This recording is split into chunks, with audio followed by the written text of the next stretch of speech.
natin pindot-pindot lang tayo. Ang problema nito pag pindot mo ng lock, sumabay na sa inyo. Kaya gagawin natin yung pasok tayo sa loob.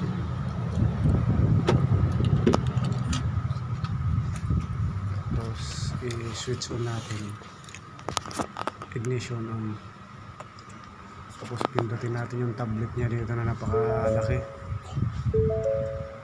Ayan, may symbol na sasakyan sa taas, icon yan. Pindutin. Makakita ka dito na additional settings yan.